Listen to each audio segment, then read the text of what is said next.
Hi everyone, today I'm diving into a career that's often misunderstood, which is research in health and care. Today I'm going to try and find some amazing professionals to talk about what it really means to work in research. Let's see if anyone's in here. Hi Maame, sorry to interrupt your lunch. Do you have a few minutes to be in our video today? We're talking about research careers. Sure, I was just finishing up. Maame, you've been a clinical research practitioner for a while now. Can you tell us a little bit about your journey and how you got into research, please? Of course. I qualified as an operating department practitioner in 2015 and started off as an anesthetic ODP. I wasn't initially drawn to research. I thought it was all paperwork and admin. But in 2018, I took a secondment in research and I was pleasantly surprised with how hands-on it was.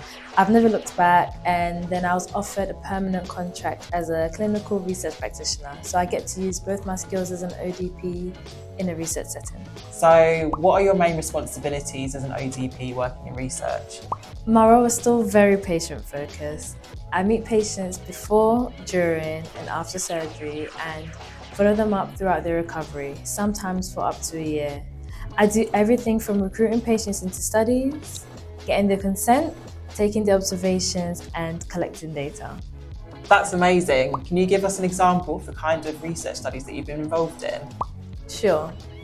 One study I'm working on compares methods of administering anesthesia to see which gives patients a better recovery. I also work on studies that look at post-surgery recovery for cardiac patients and how pain levels compare before and after surgery.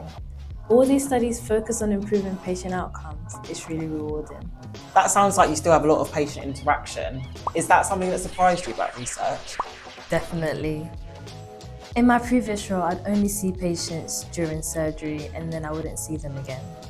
Now I get to build these longer-term relationships with them, which is really rewarding. Research isn't just about sitting at a desk, it's about improving patient care and outcomes in real time. And how would you say your work-life balance is? That's a huge plus. I only work 4 days a week, 8 a.m. to 6 p.m. with no weekends. It gives me the chance to pick up bank shifts, which I only do about once a month though. I love my work hours. It's allowed me to focus on my personal life and further my studies without feeling overwhelmed. That's great. You mentioned that you're furthering your studies. Have you found any opportunities for career progression? Absolutely. Right now, I've just completed my Master's in Public Health, which I'll be graduating from later this year. Research has given me the flexibility to further my education and is opening doors for me. There's so much room for career progression, whether it's through specialised roles or even leadership positions within the research teams. Thanks so much, Maame. It sounds like research is where the future is. Definitely. Let's keep pushing health and care forward.